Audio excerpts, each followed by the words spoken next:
Thank you, Sister Jariyah. Okay, Bismillahirrahmanirrahim. Alhamdulillah Rabbil Alameen. Wassalatu wassalamu ala asyrafil anbiya'i wal mursalin wa ala alihi wa sahbihi ajma'in. Thank you, well respected audience, and Alhamdulillah, I'm trying my very best to share what I can do under this topic on health and disease. This is quite a general topic to cover. I'm trying to look into the details of health and disease if possible this morning. Okay, and the content of my presentation will be introduction, number one. Number two will be IIIT model. Number three will be global health issues, and finally we'll talk about conclusion. Okay. Assalamualaikum warahmatullahi wabarakatuh, everyone, inshallah.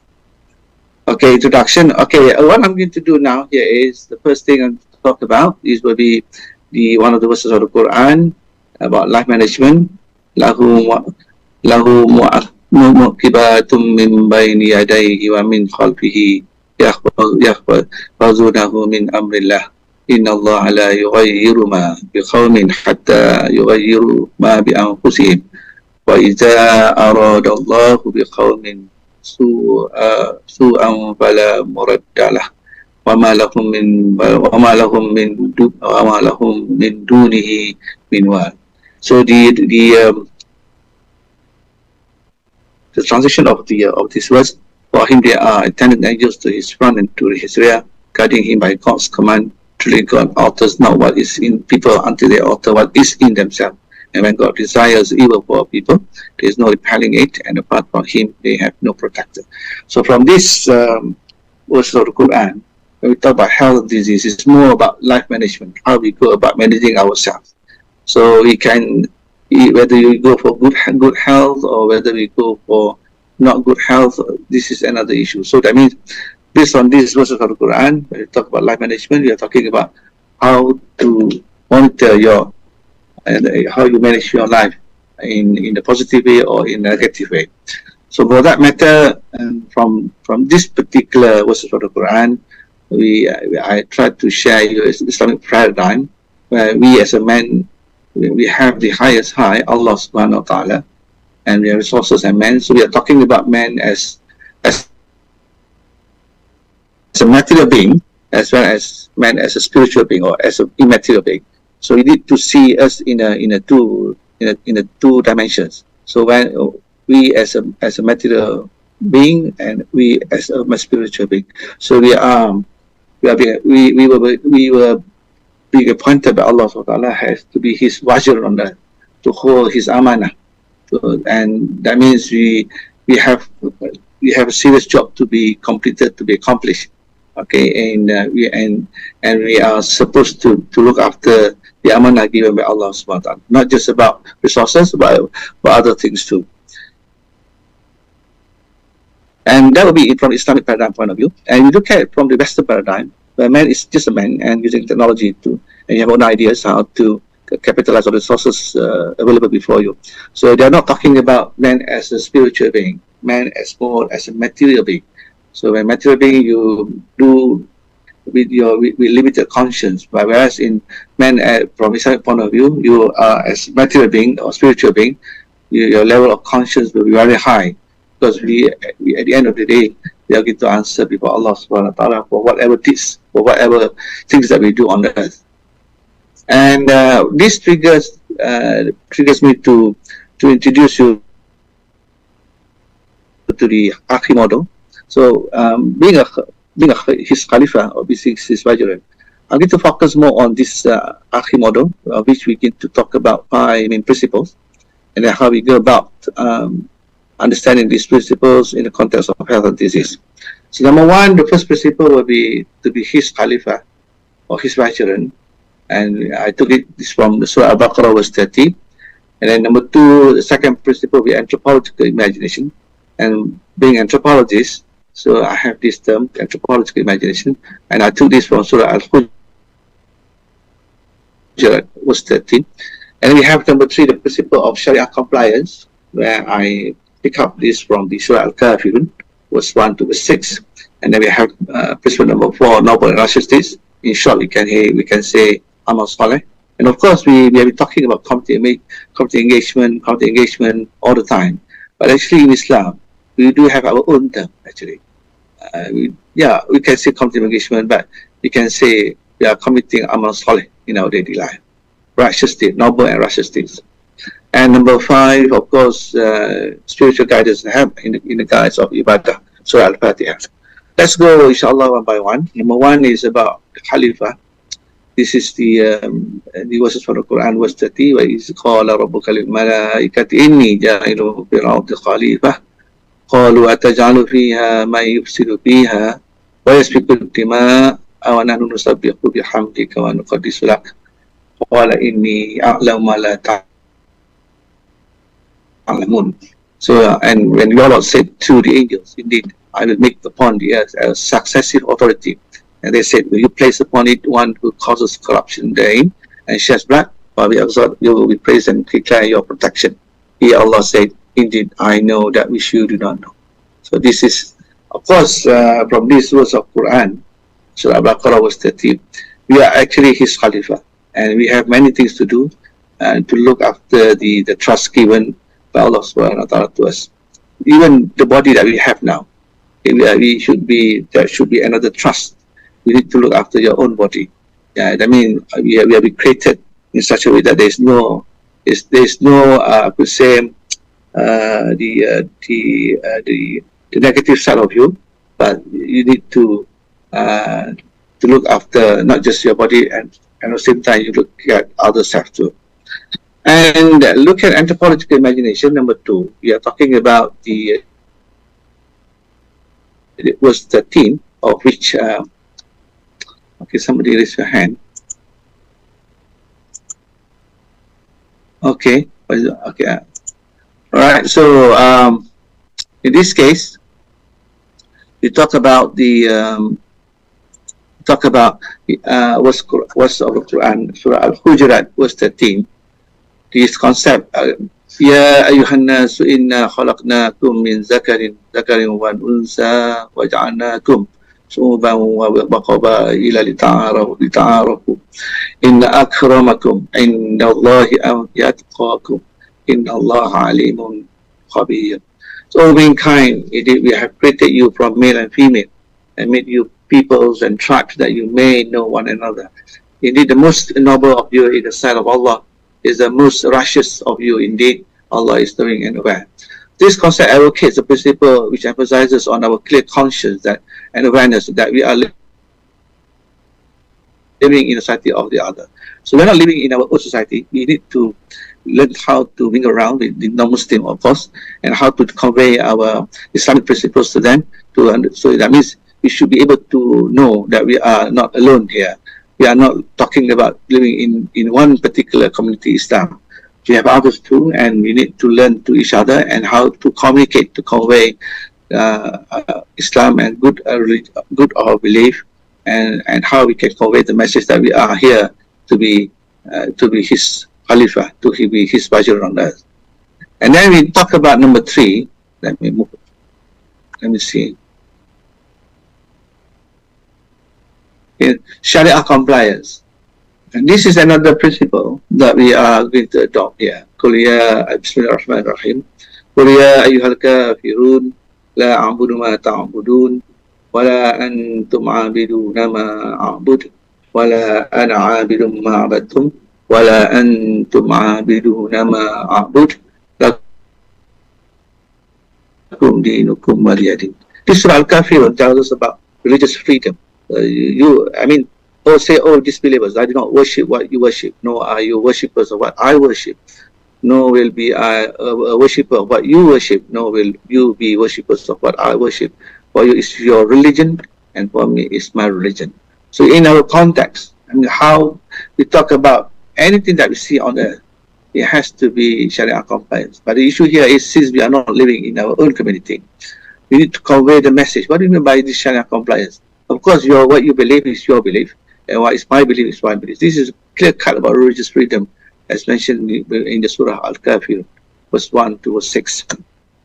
And then, and I think nowadays we are talking about the most of the products that we are talking about now, the concept of halal and haram. So now we have a halal logo to make sure that the Muslims can enjoy certain food within the Sharia framework. We use all kinds of terms that we use, and as long as we talk about Sharia compliance, e-banking, Islamic banking, all kinds of halal products and so on. And we can also have Sharia hospital Sharia base, right? That can be one option. And then then we have number 4 here, the 4th principle, noble and righteous deeds, amal saleh. So, for example, we have this in allazina amanu wa amilu salihati ulaika hum khairul bariyah. Indeed, they who have believed and had done righteous deeds, those are the best of creatures.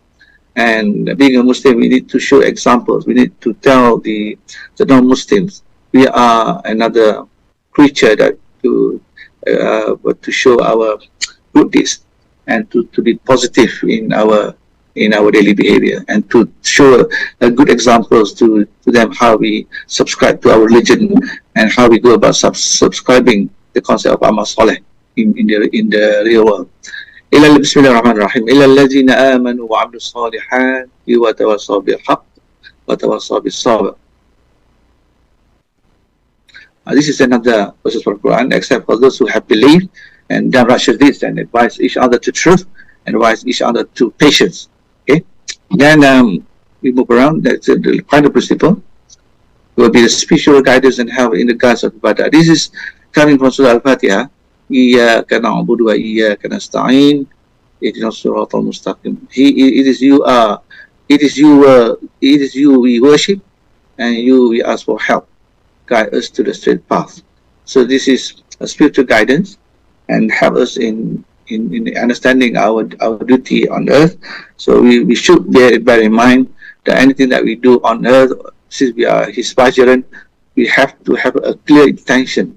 We do it in the guise of, in the name of ibadah, and not for other non any other interests. So we are talking about performing things, and our intention will be always ibadah. Because once we classify things under ibadah, we will be rewarded based on the behavior that we are committed, based on the deeds that we are going to deliver, or message to deliver to other people on earth. And based on these 5 principles, you can see this is the model which I can show it to you. That means in this case, the first circle there will be the key player, the Khalifa, and then we have 4 main attributes which I mentioned just now to you.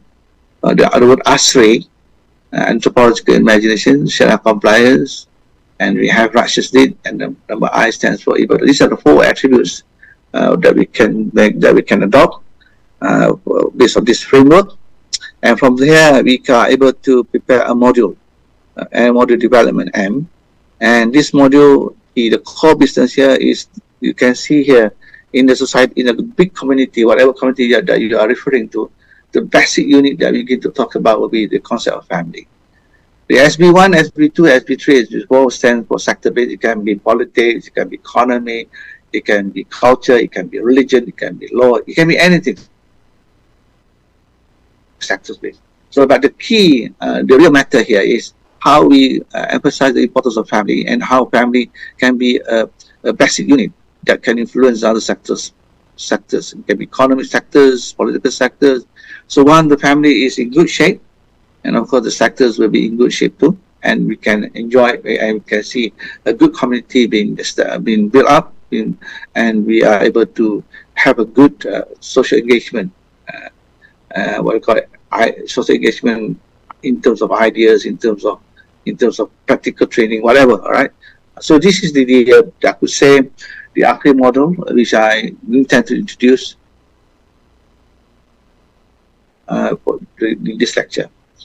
And based on this, what I call this study, then okay, now we come to the real core business here. So the first part of my lecture is about to understand the subject matter conceptually.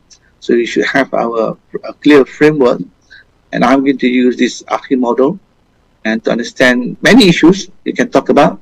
In this case, under SB1 or SB2, this time around I'm going to talk about something to do about health, and health and disease. Okay, we are talking about one particular sector here. Okay.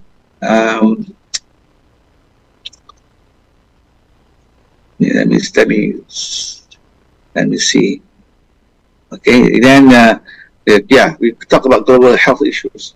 Okay, one of the things that we can talk about when we talk about global health issues, there are many. So as far as we talk about health and disease, we have these global health issues that are going to face, and we have this unprecedented global health fiasco. I think everyone here knows that about chronophobia.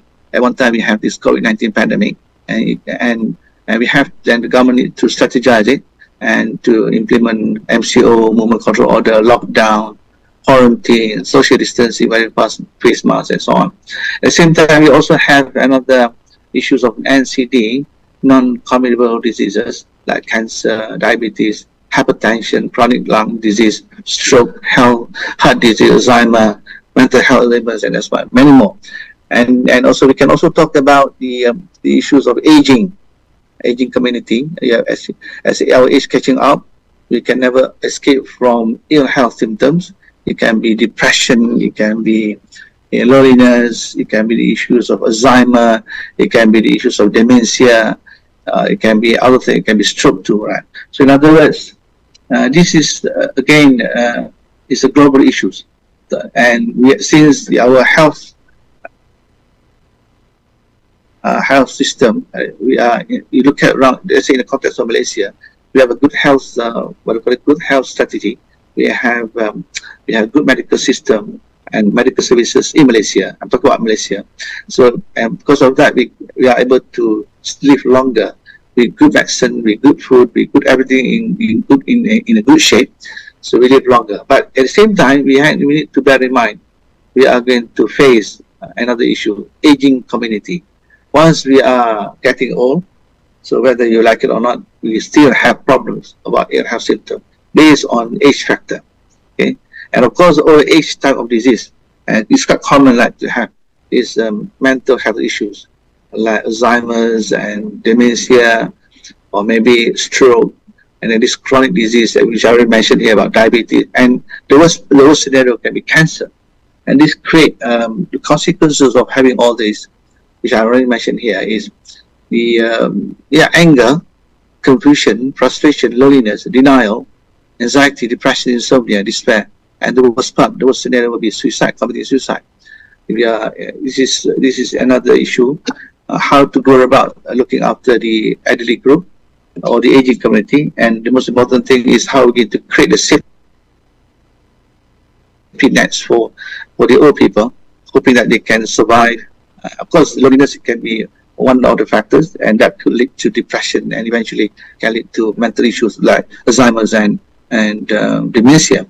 And when we talk about global health issues, we're not talking about just about chronophobia and NCD. We can also talk about the other kind of global health issues, like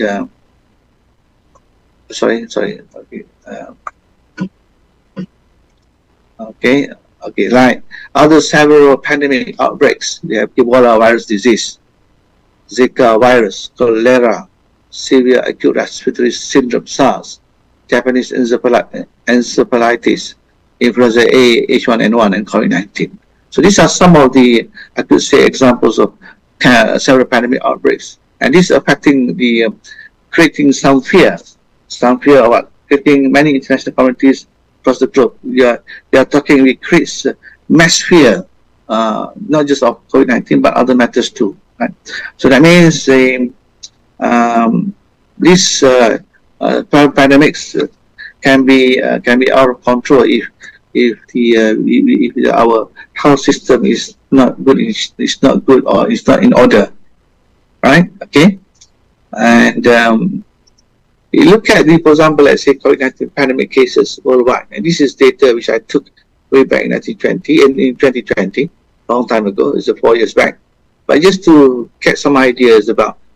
This is just example of COVID-19 pandemic cases worldwide. It's just example. So the grand total, worldwide, 69 million, and then we have recovered discharge 48 million, and then we have active, and then we have death. So these are some of the cases that we were facing in 2020, and that creates more what we call this fear to all of us. And until today, we still observe ourselves, we still monitoring ourselves, even though it's self-monitoring, but still we need to educate them to keep them aware what is going on with our surrounding, especially with this kind of viral infection, the COVID-19 virus. And next slide will be okay. So what will be our next step? What will be our next step? Next step will be what? Looking at the above statistics, the next step is how to go about it. What approaches are we thinking? So following the IIIT model which designed, following the IIIT model design or adopted, the first step as a Khalifa, number one, we need to have holistic understanding of global health issues faced by our community. So we, as a Khalifa, so we are the CEOs of this universe.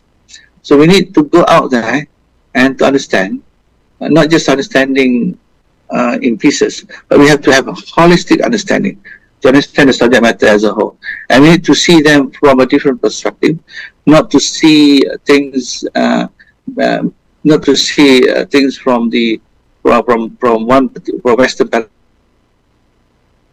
paradigm where you adopt man as a material being. So how we can go about capitalizing on the resources that we have, and we try to have these limited resources and perhaps limited knowledge about something to deal with this pandemic, right? But we need to see them, we need to see those items from the Islamic paradigm, where you can see man is not just a material being. We need to have man as a spiritual being. So we are, in a way, we need to seek help from Allah subhanahu wa ta'ala. We need to make more dua. We need to have spiritual understanding. Holistic understanding covers the spiritual understanding as well as the non-spiritual understanding, and this will help us to understand better. Maybe the pandemic that we are having can be a real test to us. Maybe due to our deeds, which is not within the Sharia compliance. So this holistic understanding is best achieved through field studies, and the field study must be done through PO, participant observation, and of course through community engagement approaches. And these are imperative to gather any comprehensive inputs of the society needs. So in this case, we are addressing health issues within the community. So we are talking about how we can go about identifying certain issues about health, and how we can how can we can strategize, and we can also develop or deliver a kind of taking into account these community engagement approaches. And for today's presentation, I wish to talk IIIT model. I'm going to explore three main issues. Okay, I'm just talking about this presentation. So I'm going to explore three main issues. How we go about understanding about health and disease. So the three main issues we can talk about is family well-being. If you look at the what I call this the diagram the figure which I showed to you, all right, this one, you can see the core. When we talk about module development, we need to develop, or we need to create some modules which is fundamental to all of us. That is the family unit. So the first thing I need to talk about here in this particular presentation will be the three main issues will be three main issues with family well-being and children adjustment, and then we have community engagement and sector-based, and this will be discussed in turn below. Okay, so look at number one, three main issues identified: family well-being and children adjustment, and then we have community engagement, and we have sector-based engagement, the workplace. And this for sector-based engagement, I'm trying to look at the workplace. Why workplace is important? Okay, what are the things that we can talk about under family well-being and adjustment? So under family well-being is conceptualized by three overarching processes. Number one, communication. Okay, so we have to, how are we going to establish this strategy, family coping strategy? For example, let's say a person suffering from cancer. or from other chronic diseases like diabetes, hypertension, and these categories can be considered as, can be classified under incurable diseases. So you're talking about diabetes, you're talking about diabetes, you're talking about hypertension, you're talking about cancer, you can talking about Alzheimer, you can talking about asthmatic attack, you can talk about heart disease, cardiovascular diseases. So in this case, in the normal circumstances, we can have a good communication. But if any members of the family suffering from these incurable diseases or non-communicable diseases, okay, and so what kind of coping strategy that we're going to adopt? So I reckon that maybe this is the spiritual part will take place, and we need to get closer to Allah subhanahu wa ta'ala and to educate them, to prepare a module where spiritual and non-spiritual modules need to be incorporated in the module that we're going to develop. So family must be able to have some kind of a coping strategy, okay? And then organization is you talk about adaptability and resources. So what resources that you have, and how to adapt, how to negotiate the relationship now between you and another family members who are suffering from incurable diseases. And the most important thing is the belief system. Here we talk about some kind of spirituality. We should realize that, well, this is a test for Allah subhanahu wa ta'ala. What more if you are suffering from other diseases like Parkinson's disease. Parkinson's disease can be a progressive type of disease, which one particular person can end up to even worse with the Parkinson's disease. These are all issues that we need to take into account when we talk about family well-being and children. And family resilience requires mutual support and collaborative strategy. So that means here, when you talk about family well-being, the best option that we can have will be collaborative effort, mutual support, and interdependent. And here comes the idea of the concept of care and caregiving. So we are talking about human engagement modules to talk about under health and disease issues here, under health and ill health. So the concept of care, or caregiving, is something that we need to take into account seriously, right? If you want to talk about family well-being. So because, and then we talk about contextual risk and the psychosocial impact, okay, and the risk that we are going to have within the family if we are not able to deliver good care and good caregiving, right? So we have dilemma here. Dilemma between the contextual risk can be what? Can be, for example, let's say losing a job. Okay, if you are suffering from this incurable disease like cancer, you need money, and maybe you don't have much money to go for a cure and to go for a treatment. So we're talking about financial insecurity. Yeah. So what else do we have? And if you are suffering from all this cancer, incurable disease, you can end up to losing a job because you are not able to perform.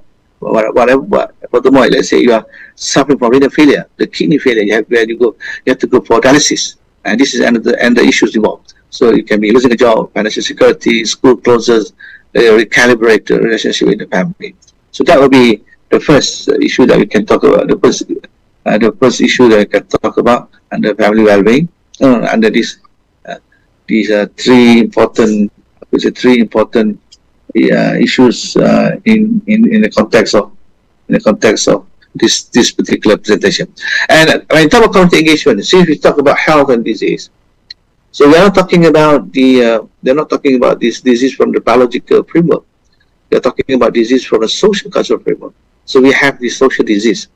Social disease does not mean about well, of course, we talk about diabetes, hypertension, all these are diseases. But when you say social disease here, we are talking about social remedies, social medicine. So what kind of medicine are we going to give to this kind of ill health symptom? We need to impose, we need to to prepare integrating health, social, economic responses. This must come together, right? When somebody is suffering from so and so we need to have an integrated modules. Integrated modules means you're talking about delivering services or delivering good care that covers the spiritual part as well as the non-spiritual part. Okay, so For example, let's say I give you one example about cancer. Let's say if someone's suffering from cancer, stage 4, and everybody knows that when you reach to that stage, so the chances of recovering is almost slim. So what we can do now, but perhaps maybe we talk about the time has come, and how are we going to prepare to deal with this? What we call this, to prepare. What we call this, how to respond to this particular, what we call this, this particular issues. Okay, socially, economically, right, and bringing care to the points of greatest need. That means you are talking about how to be a good caregiver without fail. Because sometimes when you look after your family members in not in good health, so how we can go in and deliver a good, or I can say excellent caregiver without fail. This is a real test. So that's why family, if you are able to do it in a family, we can extend our good care or excellent care or caregiver, excellent caregiver to the community. So you understand, let's say, if you are looking after your parents who is suffering from Alzheimer or suffering from Parkinson's disease, suffering from dementia, okay, you know how to go about dealing with the elderly group out there. So the basic point here is you must be able to do things good within your family first. And if you are able to do good things, you are able to be excellent caregiver without fail. You can even be an excellent caregiver to others. So this is something that we need to curate a module that talk about human engagement, even modern engagement. I guess some people nowadays talk about humanizing education, right? So that is one of the areas of which we can even educate our members in the community how to go about. And then, of course, we talk about focusing on broad equity-driven reforms. In this case, we want everyone in the society, from the Islamic approach, we need everyone to be to access to what we call this, to get equal treatment at equal standing, irrespective of whatever level you are. Sometimes what happens now in reality, we have unequal treatment, unequal distribution of health services to the people out there. So those who have means they can do better, they can get good medicines, and those who are unable, those who have limited means, they have limited accessibility to the health service that they prefer to. Okay, and then and again, this community engagement under AKI model, we should be part of our amal soleh, and in the guise of ibadah, we do things to seek, not to seek pleasure from the community, but to seek something rewarding or pleasure or whatever you can figure out from Allah subhanahu wa ta'ala. So that, I mean, that will be the real test. Are we going to do it for the sake of community, or are we going to do this for the sake of community as well as to seek pleasure from Allah subhanahu wa ta'ala? So at our point of view, from my point of view, it would be good to have both. That means you can do good things for the community, and you can do good things as a caregiver to seek pleasure from Allah subhanahu wa ta'ala. So why? Because if you do things in the sake to seek pleasure from Allah subhanahu wa ta'ala and to be His Khalifa, you are not going to suffer any kind of depression or something negative. Whether people are going to please you or otherwise, it's immaterial, because you do things as ibadah and to do good things for people and to seek pleasure from Allah, and the reward should come from Allah. Whether the community is going to reward us or not is totally immaterial. So with that kind of intention that we have, okay, so we don't have a good feeling because we are not looking for material rewarding. We are talking about spiritual rewarding. That is much more what we call is much more significant in our daily life. And we can talk about children, and I already mentioned here, so I didn't have to repeat. Maybe I can talk about a little bit of the university here, down below there. Should not remain within its cocoon, enjoying exclusivity of space, and it has concern in managing psychosocial issues in society. So we at the university level, we need to educate. We are not just talking about our specialization. We need to educate our students, all right, to be a good, be an excellent caregiver. In the context of health disease, there are many people out there suffering from all kinds of diseases, especially the chronic one, especially the non-communicable diseases, which I mentioned, dementia, Alzheimer, asthmatic attack, heart disease, and then we have diabetes. Okay, and even the children need to be children who are like autism, all kinds of disability. Okay, need to be taken into account when we talk about social engagement in the community. And the third one, this is sector-based, and I'm focusing on the workplace.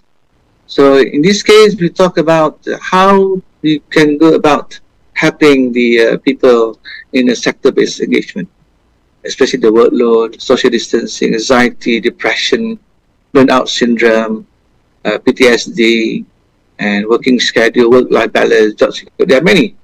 So there are many things to talk about, and how we can. The rationale is how we can go about working on the possible intervention programs to help. At the end of the day, we want our society to be in good shape. We want our society to be healthy and to be positive all the time. Okay, and give them motivation. And this is another job that we have to do. That's why my title today is about health disease. It's a very general topic. We wish to cover the we're not talking about the individual perception of disease and health, but we talk about health disease under communal, under community base. Okay, and so what we or university could do to address the matter? How? Okay, I've got 3 more minutes to go. Inshallah, I'll be able to complete my slides. So yeah, I'm going to go very quick. So these are things that we could do, placing emphasis on strategic human engagement model. The keyword here is human engagement model. Develop action-oriented model, right? And we should create new reference system, abilities or avenues, provide guidelines and principles. Okay, I hope you can read on your own later, because I'm going to give these slides to Sister Jariah after this, inshallah.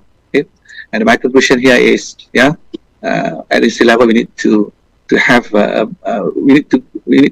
curriculum should go beyond class-based oriented study, from theoretical to empirical base, and we should also adopt its mission to impart more towards Khalifah vision, to be his Khalifah. And of course, the third point will be harmonizing the theoretical and practical dimensions of community engagement through Akhi model. Okay, these are just to review what is Akhi model about. There are 5 principles, and at the end of the day, this is from the hadith of Rasulullah. Ya ayuhan nas khudhu minal a'ma bima tutiqun fa inna Allah la yamallu hatta tamallu. فإن أحب الأعمال إلى الله لما دام وإن قال. So mankind take up good deeds only as much as you are able. For Allah loves those who love to do good deeds indeed, and that the most beloved deeds to Allah are the most regular and consistent, even though they were small. I think that's the end of my presentation today. Inshallah. So you can contact me if you have any other issues to talk about. Inshallah. I think with that, Sister Jariah, okay, thank you very much for allowing me for time. Okay, thank you very much. Thank you.